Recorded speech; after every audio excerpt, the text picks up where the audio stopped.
புதுச்சேரி தவளக்குப்பம் அருகே உள்ள என்ஆர் நகர் பகுதியை சேர்ந்த சுந்தர், வயது 65. இவருக்கு திருமணமாகி செல்வி என்கின்ற மனைவி, மணிபாலன் என்ற மகனும் உள்ளனர். அதிகமாக மது குடிக்கும் பழக்கம் கொண்ட சுந்தர் கோவில் பூஜைகளில் சாமியாடி குறி சொல்லி அதில் வரும் பணத்தின் மூலமாக வாழ்க்கை நடத்தி வந்துள்ளார்.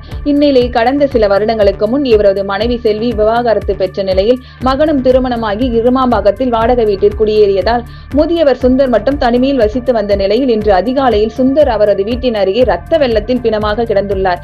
இது குறித்து அருகில் இருந்தவர்கள் தவளக்குப்பம் காவல் நிலையத்தில் தகவல் தெரிவித்ததின் பேரில் சம்பவ இடத்திற்கு வந்த தவளக்குப்பம் போலீசார் சுந்தரின் உடலை கைப்பற்றி பிரேத பரிசோதனைக்காக புதுச்சேரி கதிர்காமம் அரசு மருத்துவமனைக்கு அனுப்பி வைத்து விசாரணை மேற்கொண்டதில் முதியவர் சுந்தருக்கும் அவரது எதிர் வீட்டில் வசிக்கும் கொத்தனார் வேலை செய்யும் தமிழரசன், வயது 35 என்பவருக்கும் கடந்த 3 வருடங்களாக முன்விரோதம் இருந்ததாகவும் நேற்று இருவரும் தகராறில் ஈடுபட்டதாகவும் கூறப்படும் நிலையில் இந்த கொலை கொத்தனார் தமிழரசன் செய்திருக்கலாம் என்ற கோணத்தில் போலீசார் விசாரணை மேற்கொண்டு வருகின்றனர்.